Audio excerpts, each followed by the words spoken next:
Okay, well, good morning. Welcome to those of you who are here in person. It's good to have you. And welcome if you're here for the first time or if you're back for the first time in a long time. We're just so happy to see your faces, even though we can see you above your masks.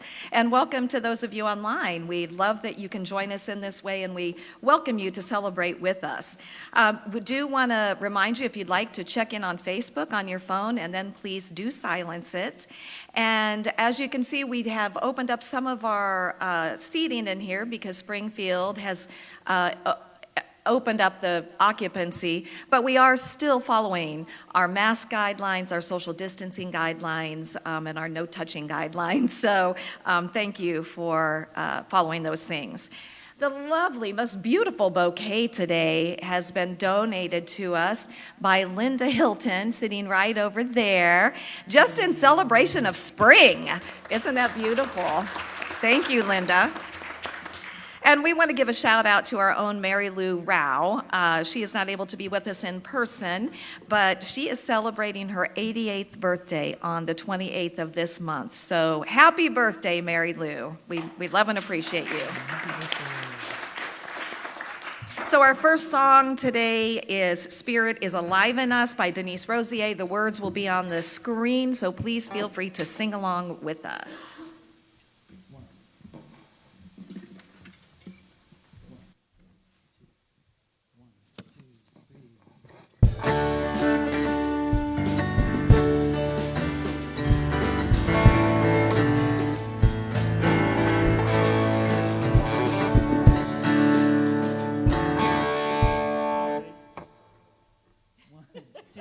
Isn't it great we get started once in life?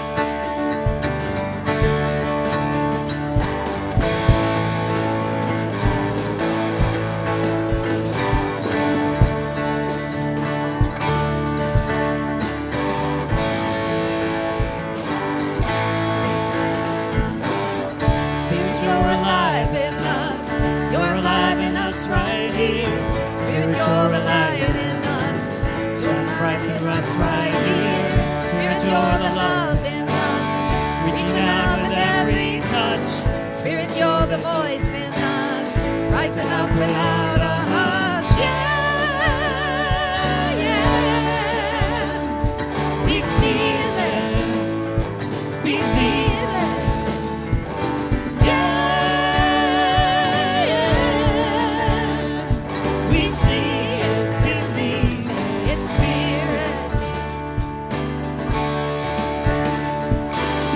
Spirit, you're the breath in us, breathing all of us right here. Spirit, you're the grace in us, calming every fear I hear. Spirit, you're the peace in us, spreading out across the world. Spirit, you're the power in us, flying like a flag unfurled. Yeah, yeah, yeah.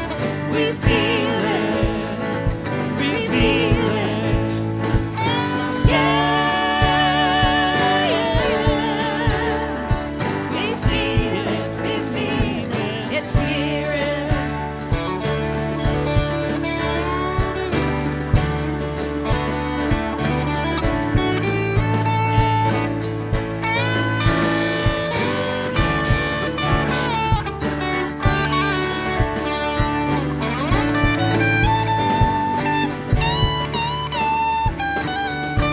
You're alive in us.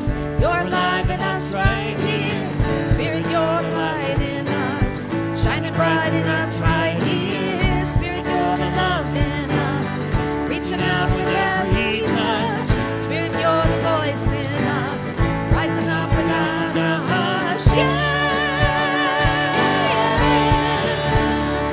we feel it. We feel it. Yeah.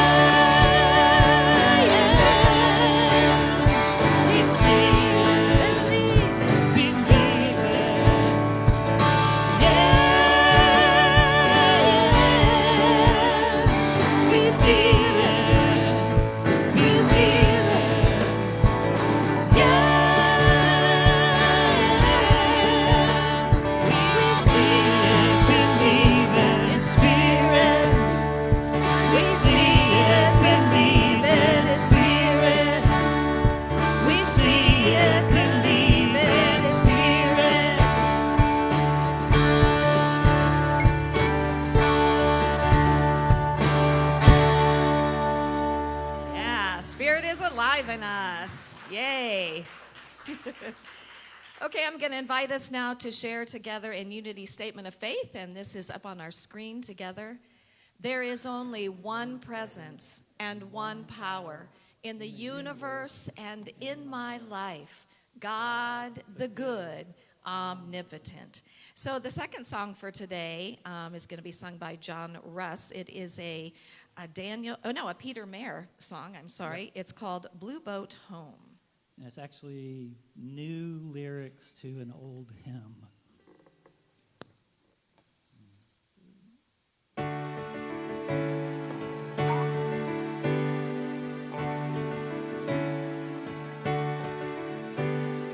Low below me, I feel no motion, standing on these mountains and plains, far away from the rolling ocean. Still my dry land heart can say, I've been sailing all my life now, never harbor nor port have I known. The wide universe is the ocean I travel, and the earth is my blue boat home.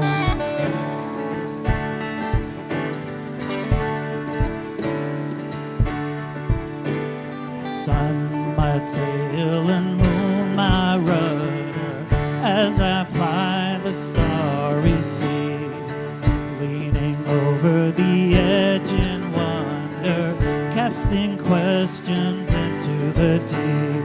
I'm here with my ship's companions, all we kindred pilgrim souls, making our way by the lights of the heavens in our beautiful blue boat.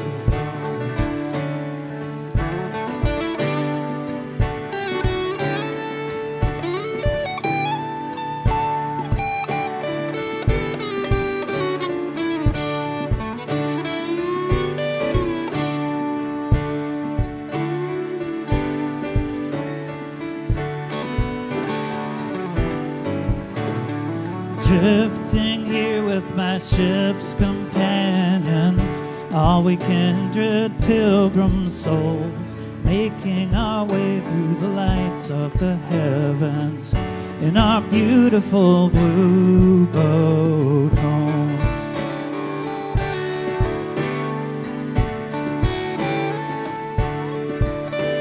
So I give thanks to the waves upholding me, hail the great winds urging me on, greet the infinite sea before me, sing the sky my sailor songs.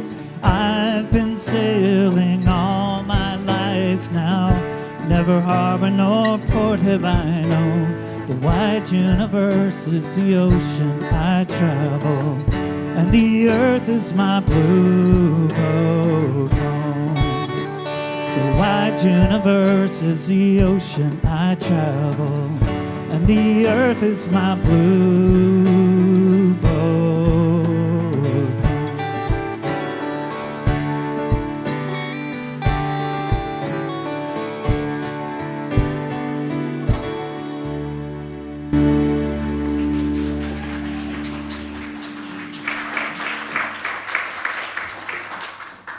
Good morning.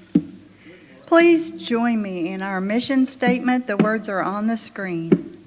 Our mission is to encourage and inspire and personal growth by empowering each other to be authentically all that we came here to be.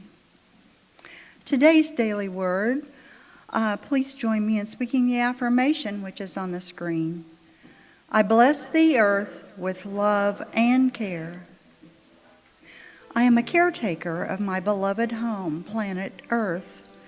Just as I want my living space, my body, and my loved ones cared for and protected, I pray for and work to protect the earth. The book of Genesis proclaims humankind was given dominion over the fish, birds, and living things of the earth. I accept this authority and use it wisely. I am mindful of steps I can take to support a healthy and vibrant planet.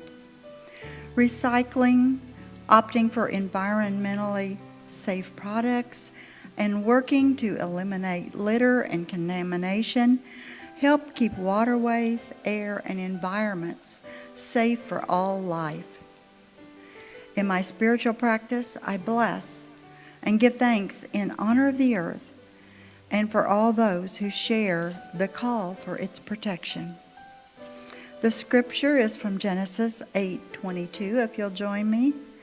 As long as the earth endures seed time and harvest, cold and heat, summer and winter, day and night shall not cease. And again, the affirmation, I bless the earth with love and care. During our prayer and meditation, let us keep the following people in our prayer consciousness: Jackson, Mary Lou, Cindy and Ann, Nancy and Kat, John, Riley, Paul, Miranda, Zena, Tim, and Al.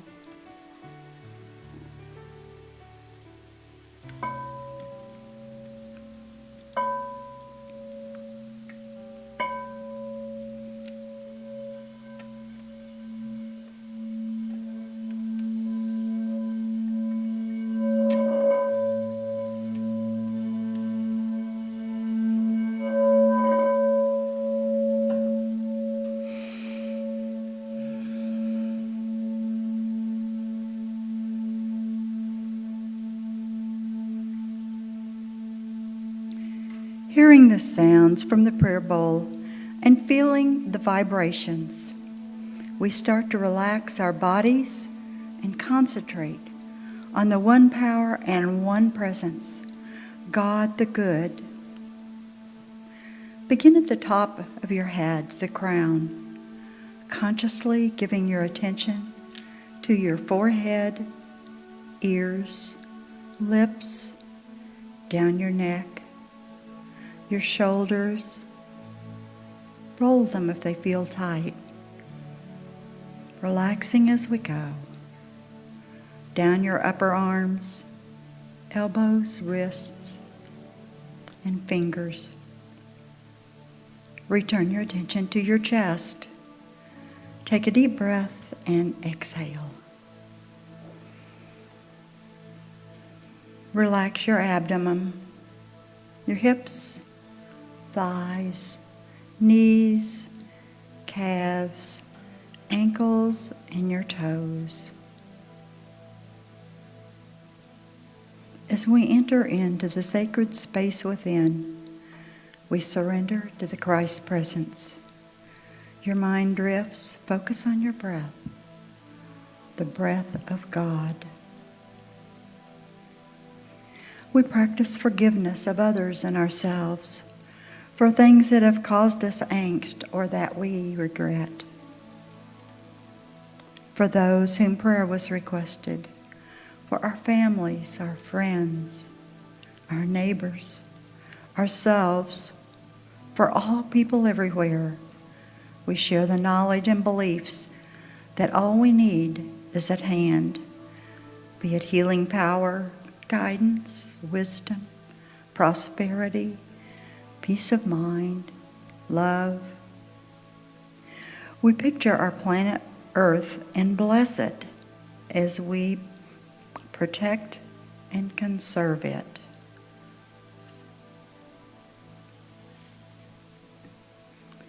Continuing in the consciousness of prayer, let us re-enter our inner chamber and flow into our time of meditation.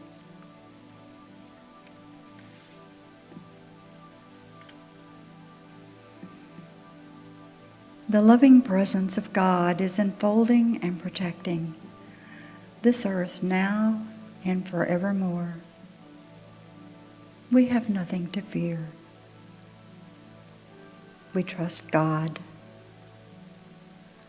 God created this earth, and God's presence protects this earth forevermore. His love sustains and enfolds it. No matter what gigantic proportion man's display of destructive activity may assume, we will not be afraid. We will remind ourselves that God's loving spirit permeates every atom of creation, and that God's harmonizing presence in every living person will not permit the ultimate destruction of God's handiwork. We believe that the Spirit of God is in our scientists, is guiding them in their research, and that God's wisdom is guiding mankind in the proper control and use of the discoveries that this research brings forth.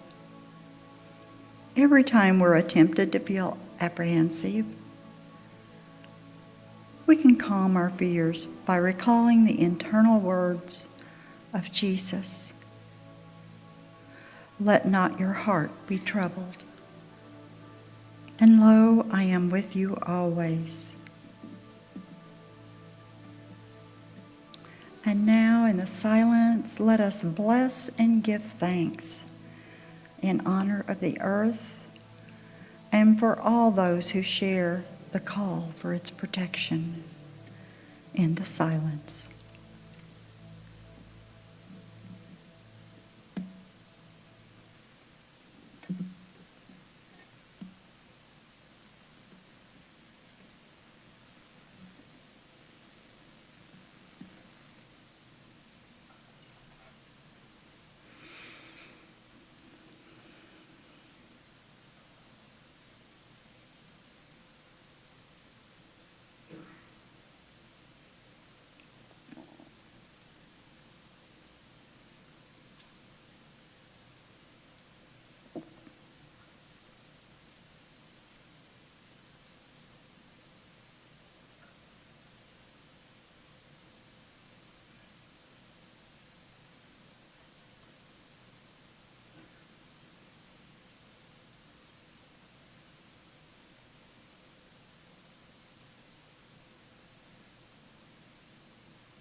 This is one of my favorite Daniel Nahmod songs.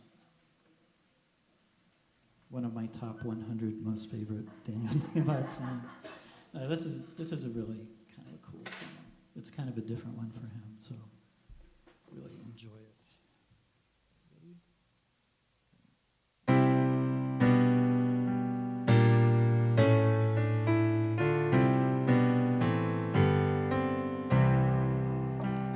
What kind of world do I want to see? What kind of world do I want to leave to my children's children? Now is the time, got to decide.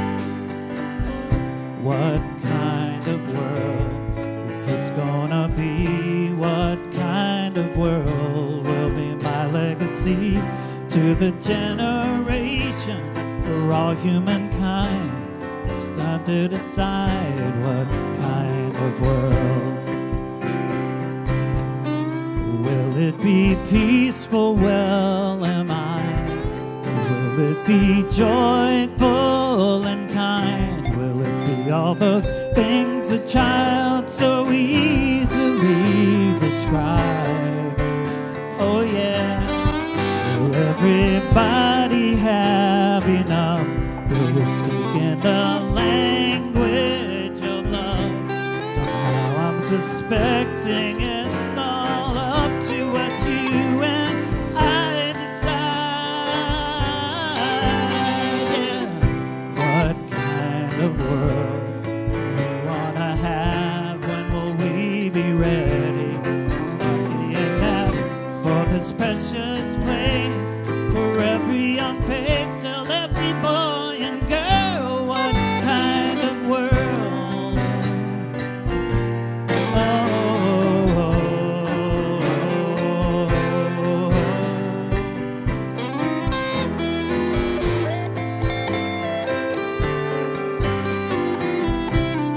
Will it be peaceful?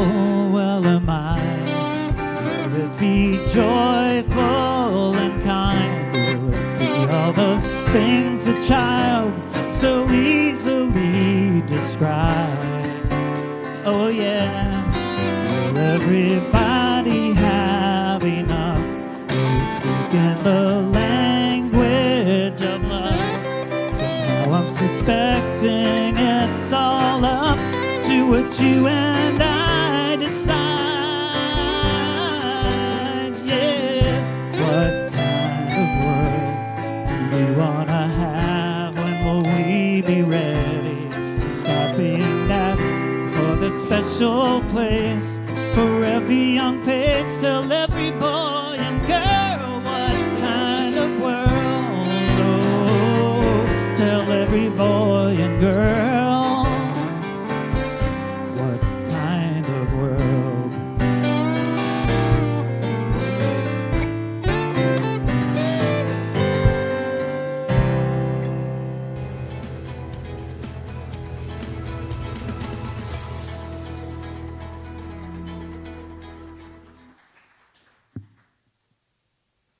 Beautiful. Thank you so much, John. And I'm totally with you when you say my top 100 songs, favorite songs of Daniel Nahmod. And I feel that way really about most of our New Thought artists, that, it's hard to have a favorite because they're all so amazing, and we're so blessed with that. So thank you. Well, again, good morning, and what a gorgeous day, huh? Yeah, hopefully you're going to get outside today and tomorrow and enjoy this beautiful earth that we're inhabiting, and still driving around and seeing the beauty of the trees and the flowers. It's just, we are so blessed by this grand and great Mother Earth, aren't we? So guess what we're talking about today? We're talking about the earth.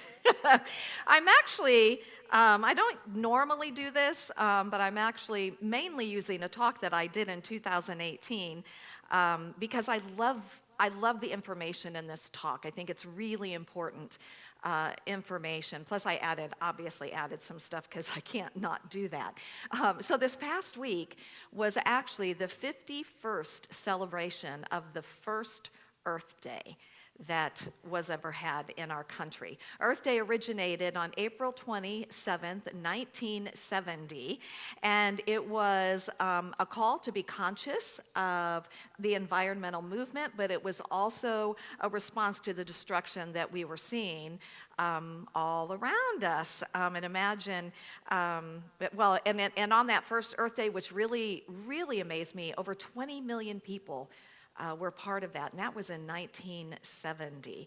And out of that Earth Day came great legislation like the Clean Water Act, the Clean Air Act, the Endangered Species Act, and a lot of other legislation that, thank goodness, has been brought back again because it's very, very important to the whole of and the health of our Earth.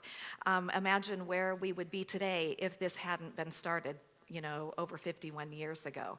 Thank goodness that people had the foresight to start making some changes with this. So what I want to share with you is kind of how this came about. So in 1969 in Cleveland, the Cuyahoga River caught fire. for a half an hour, and it cost the city $50,000 just in that half hour because the water was so incredibly polluted. It was disgusting. There were dead fish everywhere because there was no oxygen in the water. If you fell into the water, it was very dangerous. And I specifically remember this because I grew up in Akron, Ohio. So this was something that was just happening just very close to where I lived. Now, it wasn't uncommon that oil rigs would spill their oil, and and really, the river is not really supposed to catch fire. I mean, how many rivers have you seen catch fire? Interestingly enough, in the 20s and 30s, it was common for the river to catch fire.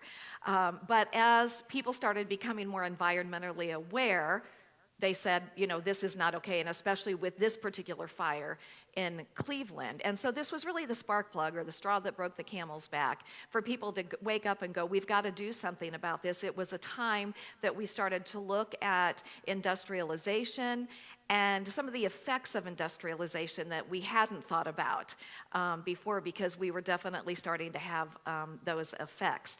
So the people of Cleveland actually voted to tax themselves $100 million to clean this up. And as of 2018, there were over 60 species of fish in the water. There were beavers, there were blue herons, there were bald eagles that hung out on the banks. Now, is the river completely healed? No. Is there more work to do? Yes. But the idea of this is to be able to look and to see what we as a community can do when we come together. And when we come together with that desire to really do what we can do to heal our planet, to love our planet, to do what is right and good for this amazing Mother Earth and the environment. So what does the Earth give us? Well, clearly, the Earth gives us everything that we need to survive. It gives us from the natural world around us. It gives us food, water, medicine, materials for shelter, and it even the natural cycles such as climate and nutrients. And, what I'm proud about is that on April 28th in 2018, we had our first Earth Day celebration right here at Unity of Springfield, and we call it Planet Unity. So keep that name in your head, because Planet Unity is one of our biggest events that we have, and I think one of the most important ones that we have, because it really is all about how we can educate ourselves and educate our community. And thank you to Lisa Landergan, who just has such incredible organizational skills and ability to bring things together. Also to all of you who served on committees, because I know that there are many of you who served on committees week after week after week, and then all the volunteers who showed up. We got to have our Planet Unity in 2018 and 2019. We did not get to have it in 2020. Obviously, we didn't get to have it this year, but we are going to be ready for 2022 for that. So why is this important to us? Well, I want to tell you, it's a unity thing. And I say often that I'm so proud to be a part of this movement. And this is one of the reasons that I am so proud to be a part of the Unity movement. So about 100 years ago, co-founder Charles Fillmore and his two sons, Rickard and Lowell, bought a 58 acre tract in Lee Summit. They bought subsequently the 12 farms that were around that. And so at that time, they owned about 1,500 acres. Now, practices at the farm modeled Unity's dietary and their ecological priorities. And as I shared before, Charles and Myrtle were vegetarians. And they really promoted that way of eating to the people who worked on the farm. So I meant to show you the beautiful earth. Oh yeah, the Cuyahoga River. I'm missing this whole thing here. Okay, with Planet Unity, our mission is to create a connection with our community by raising awareness of the importance of the environment through education, music, and fun. And I'm going to tell you, we had some fun, didn't we? And we'll have more fun with that. So this is the original Unity Farm, the tracts of land that they bought. And then so much of the focus was on fruit and vegetable crop production. So I'm going to tell you some of what they grew because it's pretty fascinating. This is like 100 years ago. The farm's orchard included 7,500 apple trees, and at the peak, they yielded 75,000 bushels of apples and 100 gallons of cider per year. There were also cherry and plum trees scattered throughout the farm, a 400-tree peach tree orchard, 12 acres of grapevines that yielded 60 tons of grapes. I don't think they made wine out of it, but we might do that today. And fields of oats and wheat and corn, asparagus, strawberries, and soybeans. Now, in addition to that, they had 2,000 white leghorn hens that sometimes my words don't want to come out there, that helped with the meatless diet that the Unity Inn that was on 9th and Tracy served. And as I shared before, this was the largest vegetarian restaurant in the world at the time. Now, in addition to all of this, they were so forward in their thinking. So in order to protect the pristine woodlands and the rolling hills, Unity workers took great care, and they developed the farm only with what nature would provide. So some of the things that they did, for example, was the streams were used to provide water for irrigation, and in 1927, with the construction of this huge dam, which they just redid the dam after all that time, these same streams filled a 75 million gallon reservoir that was filtered for drinking water. Now, as more and more people started to live on Unity Farm, there was more need for the drinking water, so they drilled and they discovered oil and natural gas. And so not only did they have their own, and it's amazingly filtered water, but that gave Unity the ability to use its own oil wells and natural gas supplies to service the lanterns throughout the farm. And in addition to that, as many as 15 buildings were heated from the gas from the 500-foot deep natural gas wells that produce constantly. Now, also in the 1920s, Unity, they built a 3-mile road without disturbing the natural setting. And what they did was they paved it with native rock from their own crusher. And then the Unity Farm stonemasons fashioned the rock to build the rustic pools and the walls and the bridges. And if you go to Unity Village, and I highly recommend that you do, you're going to see that some of that still exists today.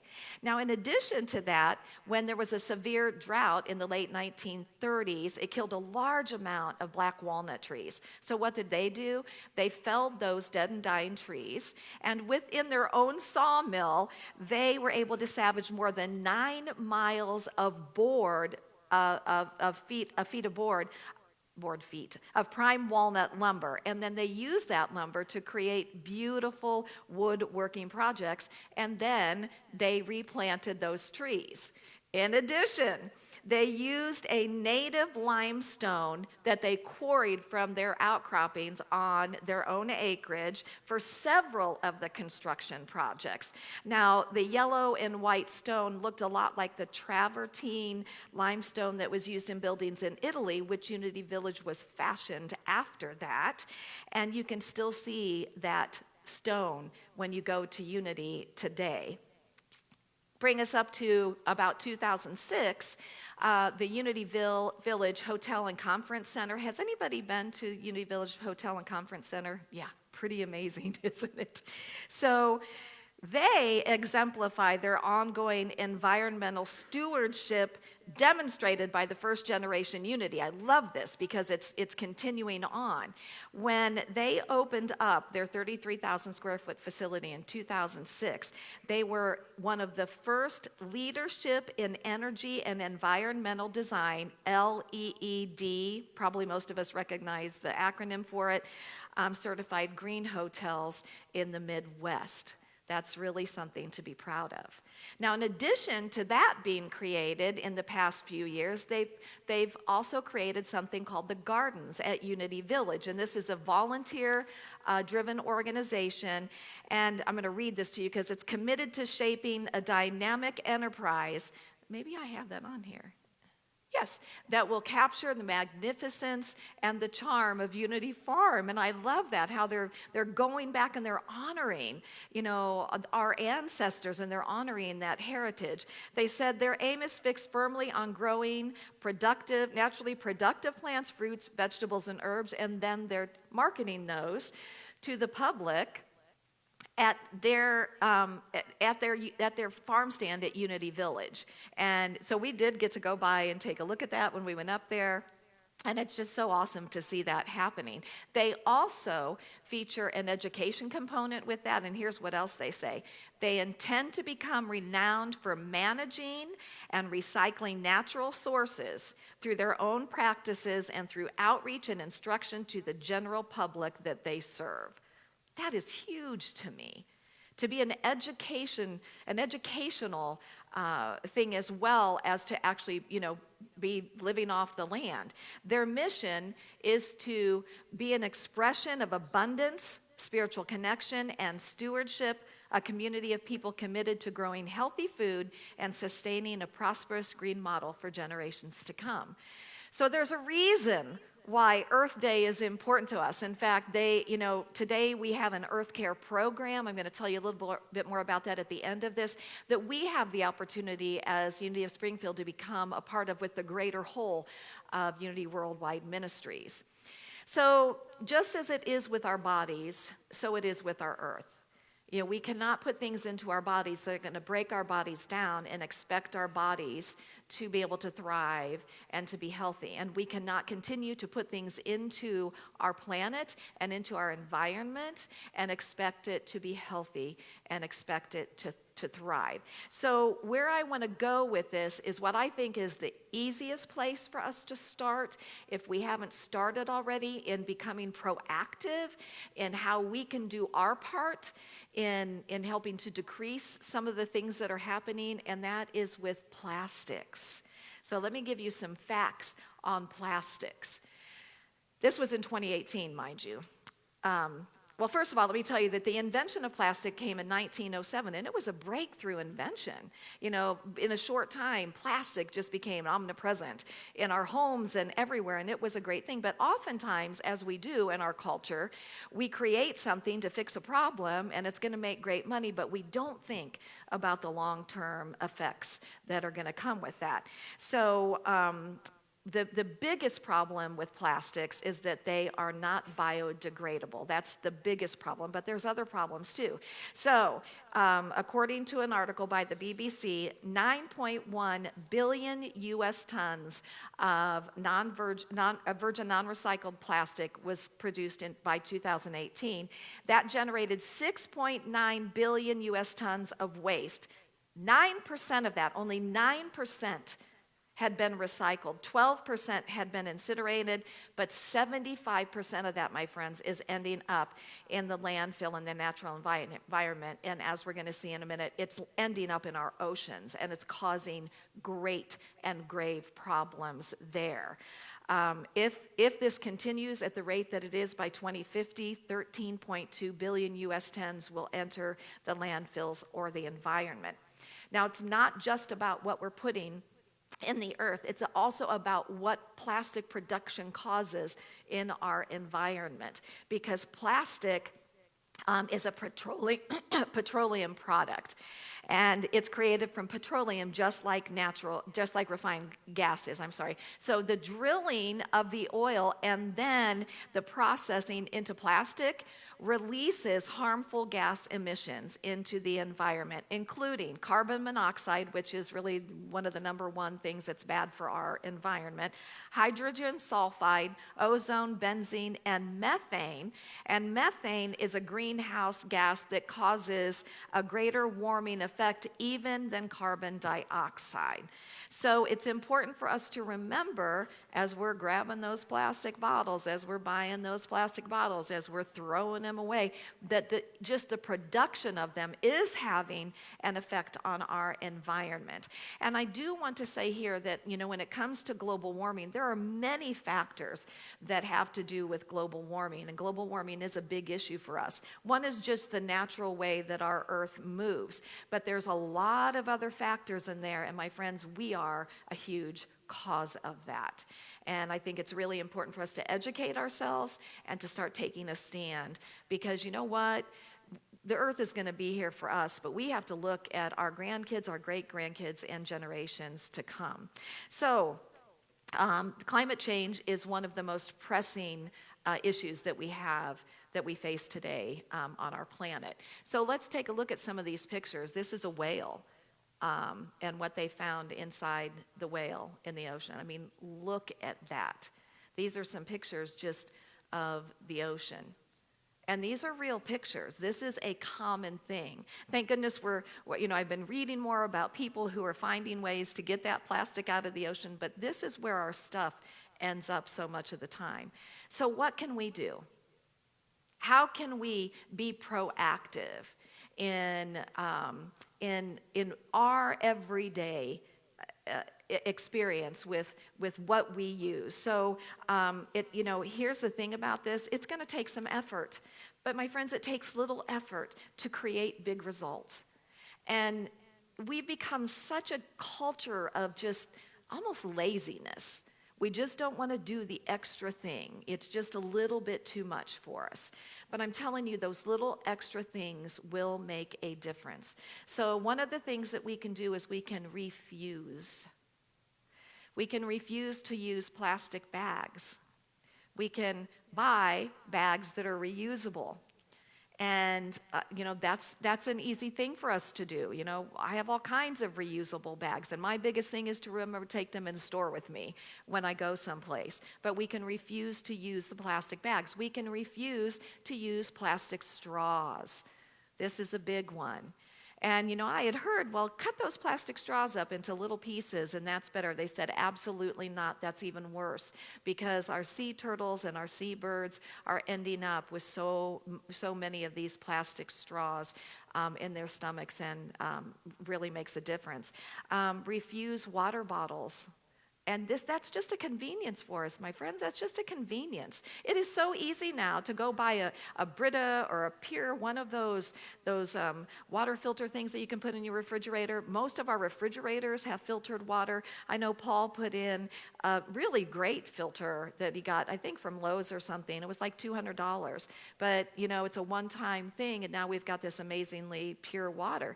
And use glass bottles. Use something that you're not gonna throw that in your trash, and it's gonna end up in landfill, because these things do not break down.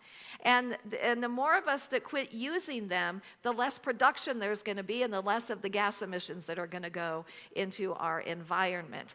Don't use plasticware. Use regular, forks and knives and spoons, and don't use the plastic-coated cups for coffee. So the second thing is that we can reuse the things. So if you have water bottles, reuse them, refill them with your new Brita that you're gonna get, or your system, but reuse them. If you get plastic bags, we use plastic bags for our little compost thing. So we reuse the plastic bags. You can reuse containers like sour cream containers and cottage cheese containers. Paul really brought that into my life. I'd never really used those plastic containers before, and they're great. They come in all sizes, and they make it easy to store leftovers. And donate clothing and plastic toys and things instead of throwing them away. And we're going to have an opportunity to do that because we have a yard sale coming up. The third thing we can do is recycle. This doesn't take that much effort. And if you want it to even be more effortless, call your trash company and pay a little extra for a recycle bin. But it's easy just to have your stuff out in the garage and recycle your paper, recycle your cardboard, recycle your glass, recycle your plastic. Instead of putting it into the compost, recycle it and at least allow it to be reformed into something else. if you have plastic bags that you're going to throw away, tie them up into little knots. And if you have those, like a six-pack of beer or a six-pack of soda and that little plastic thing, make sure to cut those open. That's very, very, very important. And then the other thing is to remove. And that's become a part of a team. And we have that here in Springfield right now, where there's this whole clean up thing going on. In fact, I saw it happening on Sunset on my way in here. Clean up the rivers, clean up the streams, clean up the lakes, clean up the areas, and get rid of the trash. The fact is, we have such an effect on the health of this planet. So I want to share with you, we watched a movie called The Year the Earth Changed by David Attenborough. Anybody else see this? Oh, it's on Apple TV. And so I want to just share with you some. So what happened was immediately, and I wanted to show you this. This is just a metal straw. That's easy to keep in your car. If you stop places, just say you don't want the straw and get a metal straw. Okay, so they immediately started filming on 5 continents from the beginning of lockdown. They wanted to see what the effect of the quarantine time would do. And it had immediate effect, my friends, on the cleaner air, cleaner waters, and animals started flourishing in ways that they had never seen before. Some of that was penguins started to breed. They had their greatest breeding season, as did many of the various animals in wildlife. Global traffic noise was immediately reduced up to 70%. Here's the thing, air pollution within days in Los Angeles had its best air quality for 40 years. This was in days, my friends, of the quarantine. In China, the level of toxic gases in the atmosphere literally halved because we weren't out there doing our thing. In India, which typically suffers from the worst pollution ever, in just 12 days after lockdown, an amazing sight appears. There was a young man, and he looked to be maybe in his late 20s, early 30s, and he's an amateur photographer in India, and his dad called him up to the top of their building. And for the first time in his life, but for the first time in 40 years, they saw the Himalaya mountains. This was 12 days after lockdown. They said this is a vivid illustration that the moment that we paused, the earth was able to breathe again. Sea turtles. In the last 10 years, the amount of sea turtles dropped to 40%. Over this period of time, it increased to 61% because the sea turtles could do their natural thing coming onto the beaches without people being there. And many more sea turtles were able to lay their eggs. And every nest produces at least 100 sea turtles. So this has really been a wake-up call to create opportunities where there are no people on the beach so that nature can do its natural thing. Female humpback whales, in the previous years, only 7% of their calves actually survived. And a big reason for that was because of the noise, the noise on the oceans. And what they found were just amazing changes in the whales, that they could leave their calf near the shore and they could go out further and they could go out more often as a group to eat and then to bring back to their calves, which they couldn't do that before because they couldn't hear their calves.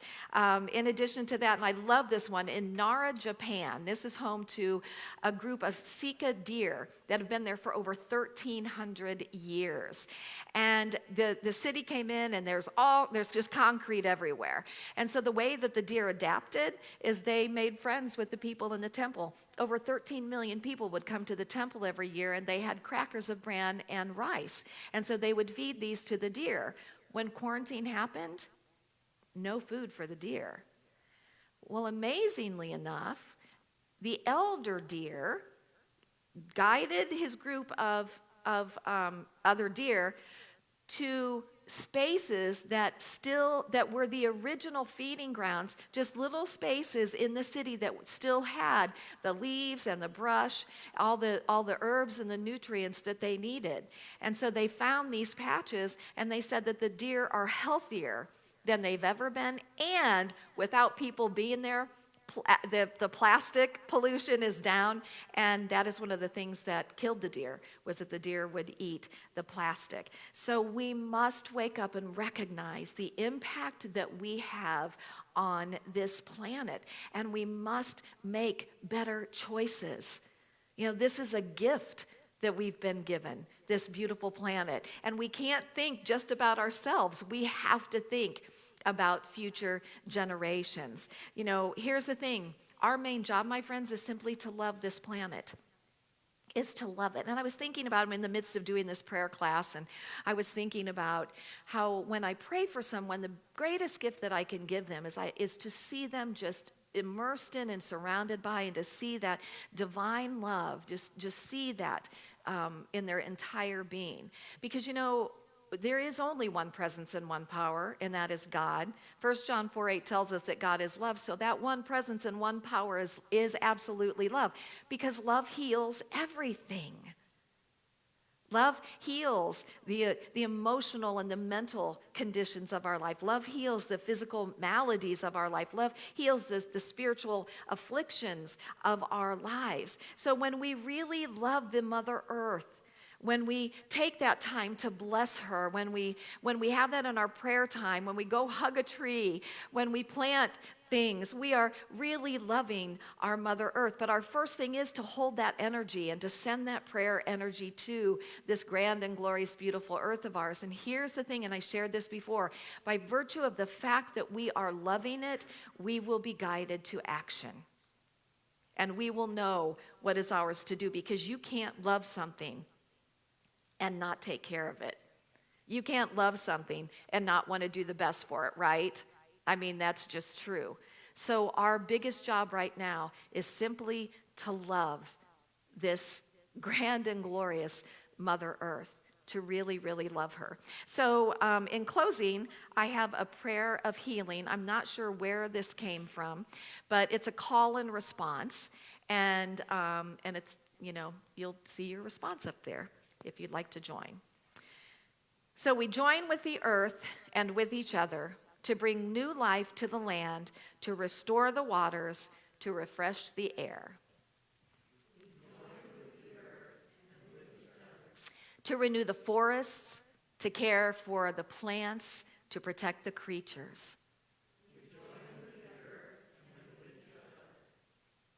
To celebrate the seas, to rejoice in the sunlight, to sing the song of the stars.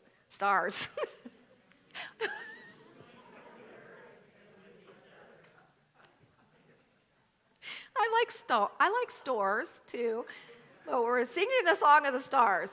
Okay, to recall our destiny, to renew our spirits, to reinvigorate our bodies. To create the human community, to promote justice and peace, to remember our children. We are full of the grace of creation. We are graceful. We are grateful.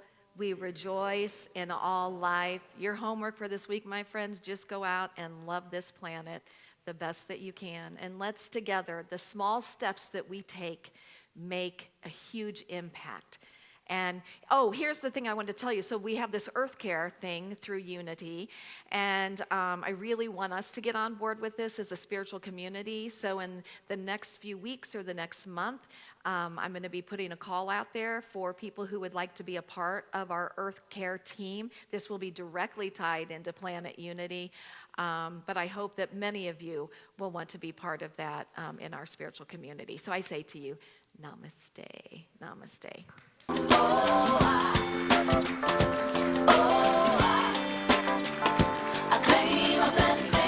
know, the great thing is we've already done so many of the things on this earth care thing in our spiritual community. You know, we don't do plasticware. You guys can come out. We don't do plasticware. We don't use plastic cups or paper cups with plastic on them. We don't use water bottles. We recycle. We've got our thermostats are set. So, and we got insulation in our roof here. There's a lot of things that we've already done for us to be proud of, and there's more that we can do, so I'm excited about that. So now's the time in our service, and we've changed it up a little since we've gotten to do this, so our ushers are going to come with baskets, but also you can give online at our Tithely app. It's easy to download, as well as through PayPal, CC Unity at sbcglobal.net. So if we will take our gifts, or the energy of our gifts, in our hands, let's bless our gifts together. Divine love, through me, blesses and multiplies all that I have, all that I give, and all that I receive. And thank you, God. You go ahead.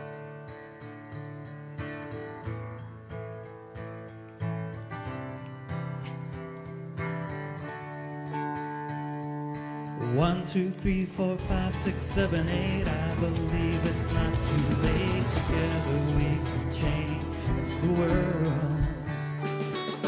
Lay the puzzle pieces out. Find out what it's all about. Together we can change the world. Can't do it by myself, so I'm asking for your help. Together we can change the world. Sail past where it's been charted. Roll your sleeves up, let's get started. Together we can change the world. Together we can change the world.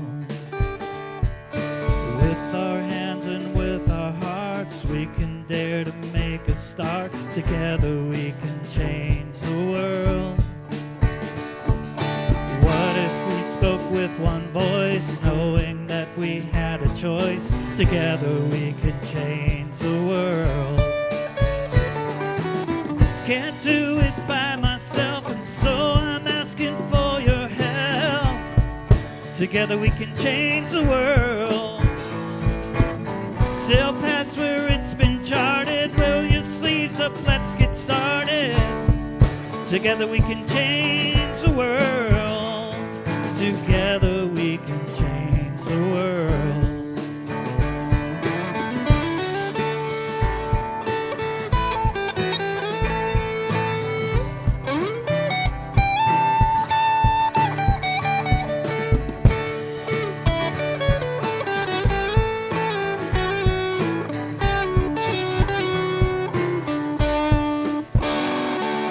Change your mind and change your life. Set aside the fear and strife. Together we can change the world.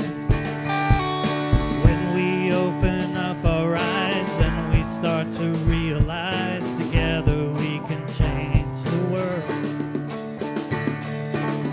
Can't do it by myself, so I'm asking for your help. Together we can change the world. Sail past where it's been charted. Roll your sleeves up, let's get started. Together we can change the world. Can't do it by myself, and so I'm asking for your help. Together we can change the world. Sail past where it's been charted. Roll your sleeves up, let's get started. Together we can change the world.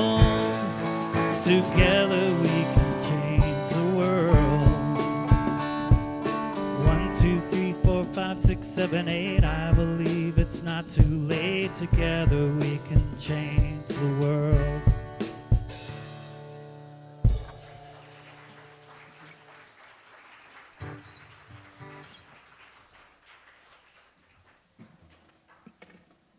Thank you. That was the perfect song. Thank you. Okay, some announcements for us. A great big thank you to the bunch of volunteers who have recently worked long hours cleaning and organizing our church home. Nancy Scribner, Mary Hilsebeck-Huber, Linda Hilton, and her friend Gail, Brandy B., Lisa Landrigan, and myself. We just appreciate everybody and everybody who helped with the outdoor. Our church is really coming together in the most beautiful ways, and thank you guys so much for the effort that you put in. We appreciate you. Okay, our New Thought World Religion class on Facebook at 9:15 on Sunday mornings. If you haven't gotten onto that, I encourage you to do so. John Brocker will be revisiting Marianne Williamson's book, A Return to Love. Just a reminder that we are continuing to collect gently used or new tennis shoes for the connecting grounds for Rare Breed, and there's a place in the foyer, a big box that you can put them in. So fun and games. We're excited about this. How many of you like to play cornhole? Oh, yeah. Well, we've got a tournament coming up. We're very excited about this. It's going to be on Saturday, June 5th at 3 p.m. from 3 to 8. We're going to have karaoke, 2 people per team. The entry fee is $20 per team. There's going to be food, drink, and fun. So see Lisa to register your team. Lisa's in the back there. And we're excited about this. This is going to be a fun thing. And just to let you know that what's coming up for us to be able to recycle and reuse is our church yard sale. It's going to be on Friday, June 11th and Saturday, June 12th. The big pod will be delivered on May 10th, so you can start bringing your stuff over then. We only want nicer clothes, no t-shirts from events, no stains, no holes, unless that's part of the design, which we know that is part of the design today. And the only furniture that we will take is tables, chairs, and bed frames, no couches, love seats, mattresses, box springs, or other large items unless okayed by Mary Hilsebeck Huber. And they're in what she says, really good condition. We have a tendency to get a lot of things that aren't going to be passed on, and so it's, please don't bring that stuff. But we appreciate everything that is donated ultimately. Okay, so now let's share in our prayer for protection. Is up on your screen. The light of God surrounds us. The love of God enfolds us. The power of God protects us. And the presence of God watches over us. Wherever we are, God is, and all is well. And our closing song is All Is Well. If you'd like to stand, and the words will be on the screen by Eddie Watkins Jr.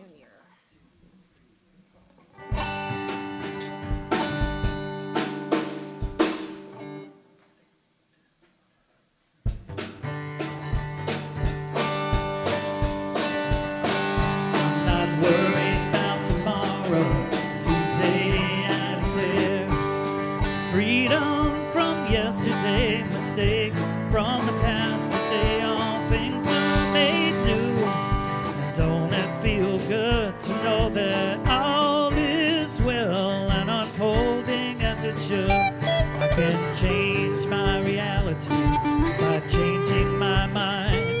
Perfect peace, joy, and happiness is yours and it's mine. I am loved and so are you. And don't it feel good to know that all well and unfolding as it should? All is well, all is well. Divine Spirit is afflicting me right now. All is well, all is well, all is well and unfolding as it should. I am cloaked in the Spirit, I am filled by the divine. I am one with all that is. My soul is free from time. I am blessed and so are you. And don't it feel good to know that all is well and unfolding as it should? Let me hear you say all is well, all is well. Divine Spirit is directing me right now. All is well, all is well, all is well and unfolding as it should. All is well and unfolding as it should. All is well and unfolding as it should.